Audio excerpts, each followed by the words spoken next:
There it is. There you go. That's Hello. we have currently Andy is steering behind us. So Andy, if you could give us a nice little look at those beautiful, beautiful fortress. Oh, this is awesome. Ooh, look at the sun in the left too. I love that. So you get a nice shot of the vista there. Nice shot of the vista indeed. So we were talking a little bit earlier about the start point and how important it was about even the whole process of where to put the start point. Yeah, for sure. I mean, we do spend a fair amount of time thinking about the start point, and when we think about the start point and we talk about it, what we're trying to do is we're trying to make sure that all of the key iconic visual elements that make up this space are sort of there for the viewer to see. So set the tone, set the emotion, because at the end of the day, really, all we as artists are doing is trying to create an emotional response from the consumers, and we use all of our tools in a toolbox. We have, our silhouette, our shapes, our color, our value, our light. But in the case of Cirith Ungol, I mean, obviously this was or is a very iconic location within the Lord of the Rings, and so we wanted to make sure that we represented that well. One of the big things that we talked about in terms of iconic structures and iconic concepts that were unique to this location was to, basically have this be a fortress in the clouds, a fortress in the sky. And if Andy walks around a little bit here, we can go ahead and start heading towards it. We can potentially see a little bit of that. So fortress in the clouds. Now, fortress in the clouds. How high up are we right now? We are very, very high. I don't know. One of the higher peaks in Middle Earth is what we'll say. And as we sort of traverse here, you can see that we have this beautiful vista that, like I said, is setting the tone for the feel of the map. Andy, take a look out at the vista there for me. Jump up in the tower first, real quick. There you go. Just so that we can even get a better one, and also it'll minimize the dudes attacking us. Because when we're playing this, we're actually doing this in-game, so there's going to be a potential of even an ambush if we're not careful. But anyway. Oh man, I love that. This gives us a nice view of sort of what we were trying to accomplish. I mean, the other thing too, in terms of the start point, we wanted to make sure that fortress was elevated, so we got that sense of scale. Right. We got that sense of power of this iconic, huge, massive structure sitting on top of the cliff edge. Oh, that's fantastic. Which of course also adds to a good sense of verticality. Right. As well. Oh, that's very cool. Well, how did you get the design for this geology and this kind of thing? Why is Cirith Ungol looking like this? Of course, yeah. So, a couple of things. It is Mordor, and this was one of the locations where we wanted to focus on the geology, sort of having these jagged, strong, aggressive sort of rock formations that set the tone of it being in Mordor. When we begin doing that reference gathering, and we can take a look at some of these rocks here, if we take a little bit of a closer look. Let's try the one on our right now. It's lit by the sun. That's great. So you can see there's a nice level of realism that we're accomplishing here, and that is being done through a number of techniques, but one of the ones that we introduced on this game was the concept of photogrammetry. All right, we talked about that yesterday. Yeah. So for those who, I didn't know what it was until you explained, but what is photogrammetry? Think of it this way. It's a massive you're basically creating a massive 3D scan of whatever you want to essentially use and bring into the game. So what we do is we take these really high resolution photographs, either by going on location and shooting on the ground, or, but this is really cool, we also shoot using drones. So we have, that's fun.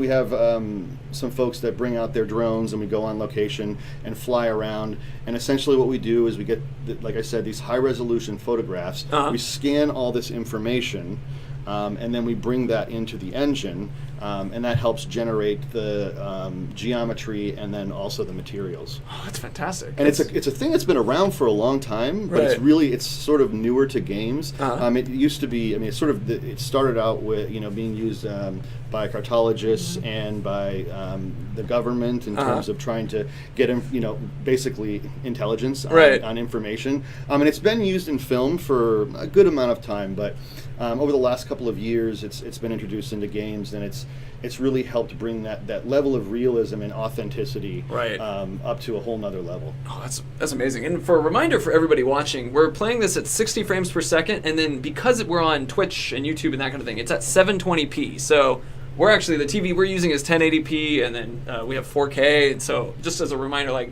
if this is how it looks at 720p, so you guys have a standard to know. Well, you know, and when people see it when they get the game in their houses and they're looking on their nice TVs, they're going to see all of the beauty. I mean, yeah, because we are 4K and HDR for the folks that have that capability in their hardware. Right. So, the game in terms of resolution is pretty impressive when you see it on some of those newer HDR 4K compatible TVs. It's pretty exciting.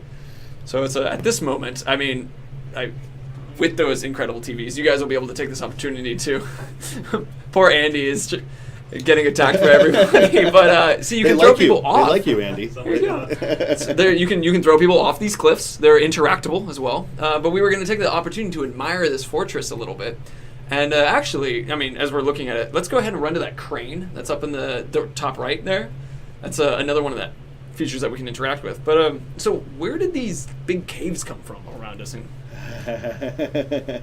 well, that's a great question. I think I'll try and answer it from a couple of angles. You know, as we were talking a little bit earlier, you know, when we're looking at creating a location, what we're trying to do is come up with these signature visual elements that define it and that make it unique from the other biomes that the players are going to experience. And as we know now, we have way more levels than we did in Shadow of Mordor. We have a much larger array of biomes, and they're all very, very diverse. So in the case of this location, one of our high-level goals was, let's create this, you know, open, beautiful looking vista, and that's a great shot. Can you hold on that, Andy? And then we wanted to contrast that on that with this massive cave structure. So what we're looking at right now is actually about 1/6 of the level. To our right, 1/6, something like that. To our right is a massive cave structure, and so this goes into some of the other stuff that we were talking about the other day, and the concept of spatial psychology. Right. Ooh, and there's going to be some great examples of that too coming up. Which, if you want to start talking, we can. But there's certain call-outs specifically. Let's do it. Okay. So, to jump to some comments that I've been seeing going through, I think my favorite one was a couple people who I can't. Some people are like, "Oh my god, I love rocks," and some people have been asking to look more at the rocks. And so I'm not sure how sarcastic some of these are, or how from the heart, because I'm watching the rocks. I'm like, I think they like it too. So, man, we love the rocks. We'll watch all rocks. Rocks are cool. Rocks are cool. There's a lot of rocks in the game. A ton of rocks in the game. So with that, actually, let's go ahead and show off a little bit, because before we get into spatial spatial psychology. Sure. And I wanted to talk a little bit about our Terror Tribe, which is currently here, and I want to show some more concept art now that we have a chance. What we have now showing up on screen is one of the concepts for what the Terror Tribe would look like, and this particular one's in the snow. But let's talk a little bit about why the Terror Tribe is this particular art style. Yeah, great question. Well, let's see. I mean, you know, we have a bunch of tribes. We have 7 that we're going to be releasing with the game. Right. And the first high-level goal was for each of them to have their own unique look and their own unique visual style, their own unique silhouette, color palette, all of these things. But the Terror Tribe in particular, their name suits them well, because they're all about being terrifying and intimidating their enemies and celebrating their kills and basically putting them out in display. And so there's a number of key visuals that are sort of spiced around the fortress and also around the entire level when the Terror Tribe is owning a location. Right. But one of the jokes that we had internally is when we first started doing the concept art for this was, and I brought in some books, and one of the books that I brought in was The Book of Pain. So this book had all kinds of interesting pictures and descriptions of different types of medieval torture. Right. And most of these torture devices were used to get information from the enemy. Is that related to like what we're seeing on this particular thing behind us, like with the Graug? And that exactly. So you can see up on the top of the spire there. Let's actually transition to showing the spire real quick. So we're gonna go back in game for this. So at the top of this spire, correct? Oh, sorry. Oh, don't worry about it. Yeah. So at the top of this spire with the Graug who's being hung there, which I think my favorite comment was, no Graugs were harmed in the making of this fortress. No Graugs were harmed, I swear to God. No. So yeah, I mean that right there is a really good example of some of the concepts that I'm talking about, and you can see. I mean, okay, first thing to notice is we all know how big a Graug is. Graugs are huge. Oh yeah, They're huge beasts. But look at how small that is, and that is at actual size relative to the scale of the fortress. And so right there you can see that Graug is being tied up, and the Terror Tribe is basically letting everybody know, you want to come closer to this fort? Well, this could happen to you. Oh man, that's an awesome one, and we can do it to a Graug of all things. So yep. Man. There's a couple other things too, like you can notice on that spot on the top fortress spire, and also to the left garrison, there's these blades, these sort of big metal blades. Let's go ahead and start moving into the fortress, and we can see some of them up close. Yeah, we can take a little bit of a closer look there. Oh, here's some cool stuff. Oh yeah, I would love to hear a little bit more about, like, because there's a giant gap in this fortress. Like, why? What's going on here? Yeah. Again, it's going back to that concept of spatial psychology and also playing with verticalities. Okay, so right here's an example.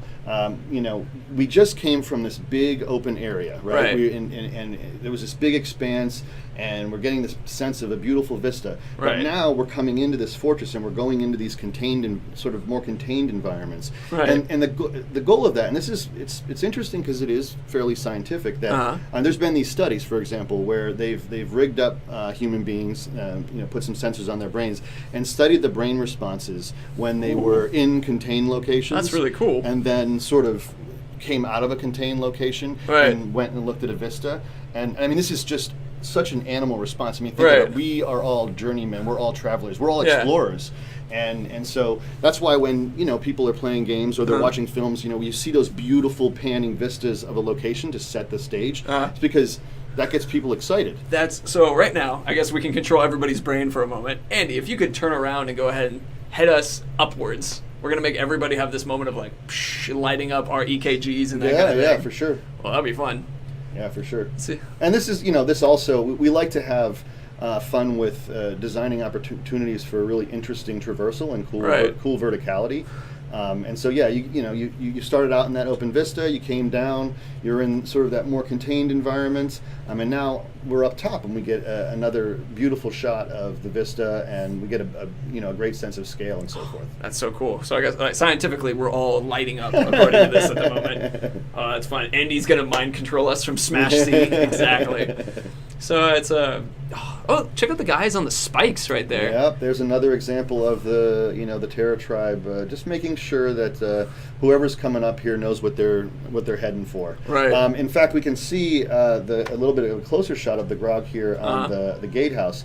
So he's actually attached to a torture wheel. These were things that actually existed in medieval times. So once again, us bringing that level of authenticity into all forms of torture. I mean, it's both appreciated and that's crazy. Let's actually to another opportunity, because we talked about the size of this keep and that kind of thing. Yes. Let's Andy, let's go ahead and start climbing it. And there's a story that I loved that we're talking about, which is, how did this keep get here? And that was a question in chat even. They're like, why is this here? How they Yeah, so from the highest level, I think the way we think about this stuff is, we go to world story, and when we start building these environments, we're always talking about, what is the world story? What is the history? What was here before? What's here now? Because it's interesting. Human beings are so trained to be able to know when something doesn't look real or it doesn't look authentic, and when you have these layers of history, which I'm going to get into in a second, it increases that sort of world story and that sense of history. So this particular it's a great shot. I know. Look at that Graug, he's so happy. Oh, he is.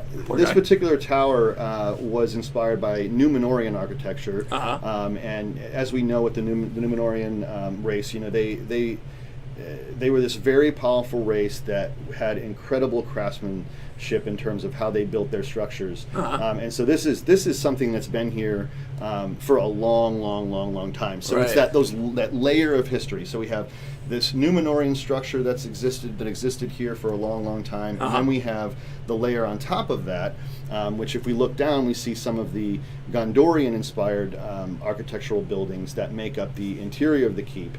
And then, of course, on top of that, we have the inhabitants that we're currently seeing in the time frame that the game takes place, which is the orcs. Right. So they've basically taken this over and made it their own. And in the particular case of what we're looking at right now, this is the Terror Tribe, and that's really one of the amazing, unique features about the game, is that depending on every player that plays this game, depending on what overlord is in charge here, they're going to see a fortress that's going to look completely different and custom catered to that particular overlord and your play. But even more, the lighting changes. So the lighting that we're looking at right now is the lighting atmosphere and mood is associated with the Terror Tribe. So each one of these tribes affects the entire world. Right. So, so the sun is a different color right now then. So go ahead and actually give us a view of like that red sky again. So if we had, let's say, the Marauder tribe here. Yes. we can not look at that. Oh yeah, we can jump off. We can see Andy's jumping skills. I think actually my favorite part about that was Andy and I were practicing this today, and he accidentally jumped off, and he's like, "I really hope I don't do that." Well, dude, whoops, it's okay. Well, that's a great view of the clouds. Look, you found something even better. Happy accidents. Yes, exactly. I love happy accidents. Can you jump up on there? I think so. There we go. Ooh. Yeah, you get a really good sense of the scale. So yeah, as you were saying, if this is the Marauder tribe, for example, it would be a clear blue sky type day, not nearly as much atmosphere, and we do that because the Marauder tribe is all about pillaging and stealing everybody else's treasure. Right. And so, what better way to show that off than to have a nice clear blue sky? You get that nice hit of speck on all that gold and silver. Oh, I love that. So the Marauder tribe with the golden silver kind of look, and then so for Terror right now, we're having that dark red kind of on everything. Yeah, some of the words that we talked about when we first started developing the Terror tribe was a world painted in blood. So the idea was to go with a more of a sunset sky, and if you look at some of the buildings, you'll see that there's blood dripping down the sides of the buildings because that's cool. The Terror, and you can see a little bit of it right there, even because the Terror tribe likes to celebrate their kills, their torturing. Oh, that's cool. They're a happy group. They are indeed. They relish in the pain, I guess. They relish in it. Yes. Well, let's go ahead and jump off the tower now. Actually, on purpose this time, and which honestly, it was a very beautiful swan dive. I don't brag or anything. Yes. This one might have even been better. Yeah. Well, let's do a little bit more of that spatial psychology, because to the left, actually, I think is a really fun moment, because we just come from the top of the tower, and then go ahead and run off towards the left real quick. And so suddenly we're shrinking again, but then we can even jump off this little wooden diving board right here. Yeah. And then we even drop to a lower moment. Yep. And it's so that changing in verticality and that change in space and size. So you were saying that it lights up. Oh, these guys are training. That's awesome. Yeah, I know. The world is just alive. Just waiting for us to explore. When we were testing this earlier, a guy was throwing a hatchet at the target like that, and he missed it, and it bounced off, and we kind of had it was just good job. Try again, big guy. That's awesome. Oh, man.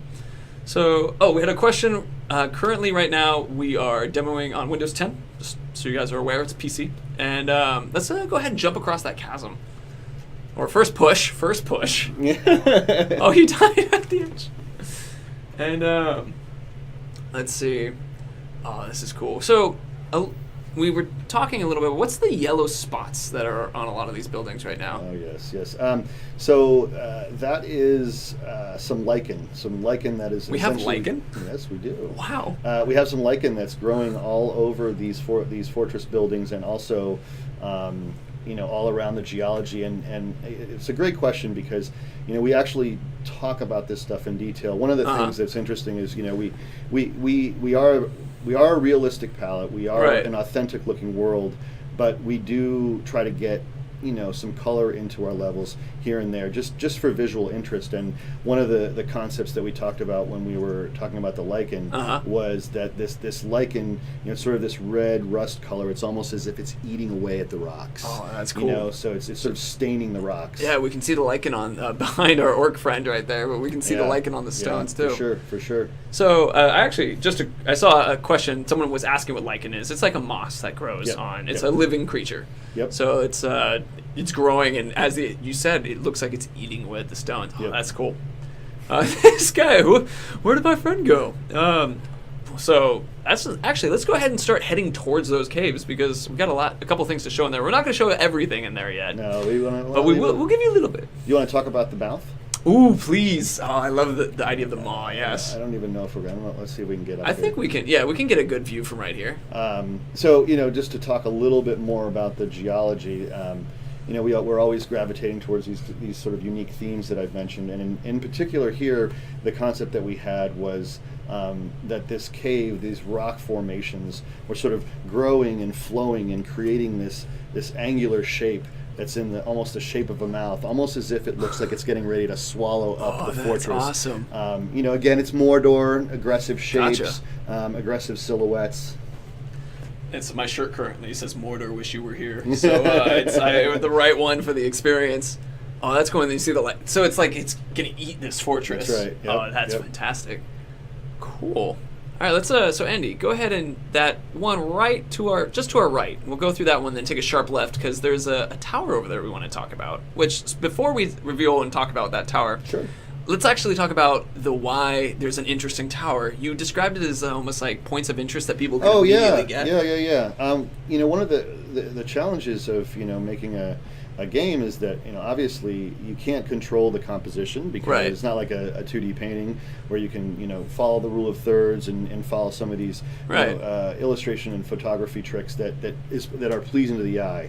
So what we do in a 360 world game where you can explore anything is we try to make sure that from as many angles as possible that there are these iconic structures or iconic geological elements to draw the eye, to create visual interest. And in many cases, a lot of the times these, and in this case it is true that this big iconic structure that we're going to go and check out also has a gameplay opportunity. Right. So a lot of times what we'll do is we'll have something that's towering in the sky that actually has a purpose. It's drawing the consumer and the player towards it as a point of interest. But it also from its simplest form, it's breaking up the silhouette of the world so that you have, like we were talking about, elevation change. Right. And just and of course it offers you these gorgeous vistas. Really cool vistas, so you can check out the world. Right. Actually, Andy, could you look up to see to the left a little bit? I want to see if we can get a bit of more of that mouth look to the right too. Oh yeah, wow, it just continues to tower up and over. That is cool. So actually, now that you mentioned this is a gameplay involvement, in fact, you guys can see there's a little icon here. So this is what we call a high deer tower. Basically, these are the exchange of what we have now is instead of the Tower of Silver, we use these. And so they're allowing you to look and find new points of interest, including things we call Sheila puzzles, which we'll let you guys find. The Ithilden, which we actually had about 2 weeks ago on a stream. We were talking about that with the Celebrimbor legendary gear.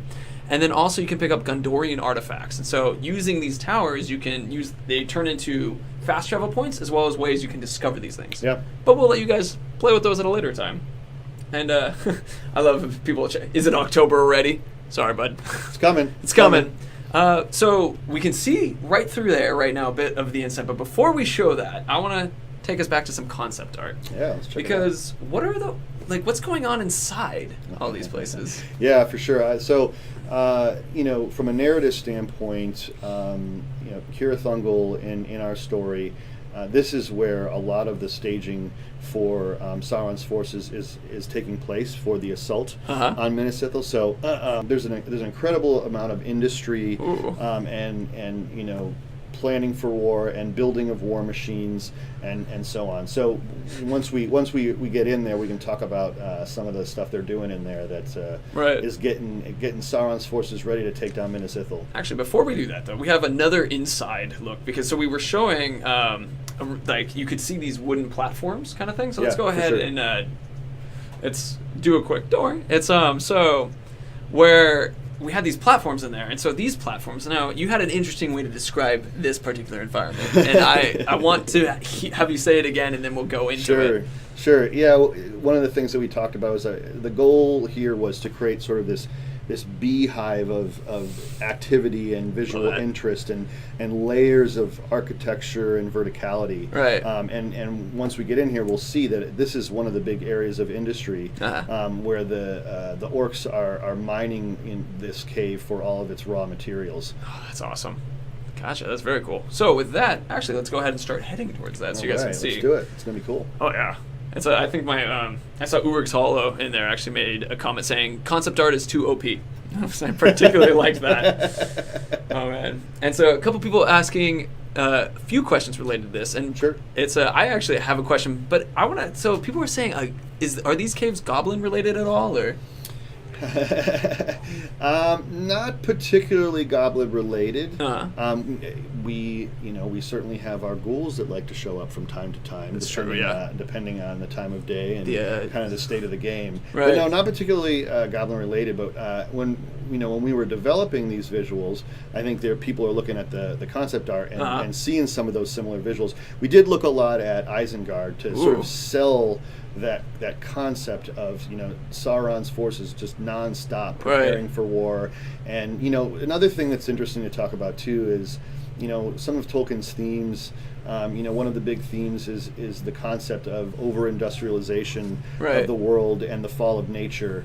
And really that's one of the big concepts that we were excited to be able to really, really sell in this game versus Shadow of Mordor. So like this shot right here, the joke that I have with my team was like, this is one of my dreams coming true. Oh, all of the layers and suspended bridges, even all of the little torch lights, just this sense that there's just this industry that's forming and these rocks that are being grafted and mined to create all. You can see they're carrying them right now. Yeah, they're carrying them right now, getting ready to take out Minas Ithil and whoever else is in their way. Oh, that's cool. They comment that it's when we were talking about Isengard. There's a YouTube video where they take Legolas and have him talk about they're taking the hobbits to Isengard. It's a techno, and now a couple people in chat were singing it, and it's now you put it in my head, guys. Thanks. I'm trying to focus. Oh man, I love the way that you can see the sparkles of like the dust from that one beam of sunlight coming through there. Yeah. That's lots of little atmospheric tricks that we use here. I mean, atmosphere is everything, in terms of creating a mood. And in this particular area, we really amped up the fog and the particles to give that sense that there's all this activity, and it's almost like the industry is choking the air. Right. And again, that's the concept of creating a mood and creating a feeling and trying to get an emotional response from our players. Oh, man, it's so pretty, and I love how you can see it look back out and go in that direction. There's your spatial psychology. Oh, you're right. It's that moment of like you're compressed and then you have it open. Yep. Oh, that's cool. Let's see. We have I'm looking for a couple questions just as I'm curious, but I had one a second ago that I thought was pretty fun, which actually I think we were running through this yesterday because I wanted to tell a little bit of a story. So sometimes this is a bit slippery, and we've seen orcs falling off some of these rafters. In fact, just a second ago we saw when Andy and I was practicing, an orc stepped on a mine and blew himself off. Yes. It's a very safe place. I was about to ask. It's a very, very safe place. I was about to mention, when we're looking at this, you can almost see a bit of ingenuity, but also that kind of level of slap it together. Absolutely. Oh, that's a great point. I mean, the orcs are interesting. I think that poor orcs get a bad rap. Really? They get a bad rap. Yeah. Because I think that a lot of folks think of them as being sort of mindless soldiers, and they're not very intelligent, and they don't really have personality or anything like that. But they actually do, and I think that's one of the coolest things about the Shadow series is that because of the Nemesis system and because of the way that we've sort of developed these unique characters that are different for each gameplay, we're really expanding what an orc can be, how an orc can talk, what he can say, but also what he can look like. With our tribes, there is a huge expansion of visuals that, I think it still looks like this is an orc. He feels like he fits in this world. Right. But, we're showing so much more personality in the orcs in terms of the design of them. That's cool. I love to hear that. And actually, Andy, continue on to there's another crane that I want to have us run to because it adds a very fun opportunity. We could also check out the boiling mud down at the bottom. That's actually, the crane is a perfect transition to it. The boiling mud. It's that's happened to why we like the position of this particular crane.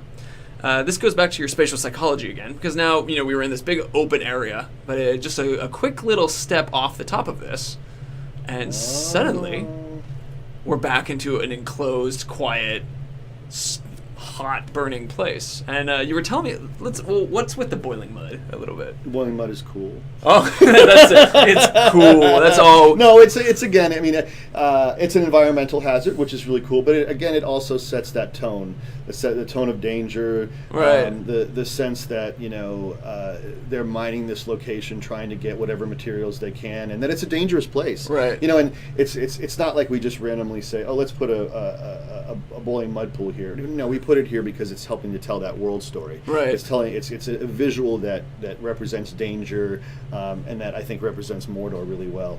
Andy, you should see if there's an orc that maybe is nearby that mud pit. And there are 3. What might happen near there? We did just get a request in chat for that very thing. Oh, well, that's perfect. Nice. So as you guys can see. Yep, see? So he might come back later. You never know. Man, he might come back. That would be an interesting He'll remember. one. He'll remember the boiling. And this one, as Andy put it earlier, one particular sauna for him alone, personally. I love the fact that it splashes mud and then there's the fire that comes after that. Yes, it's toxic. And then, when you see some of our orcs that have the burns on their faces, where do you think they were?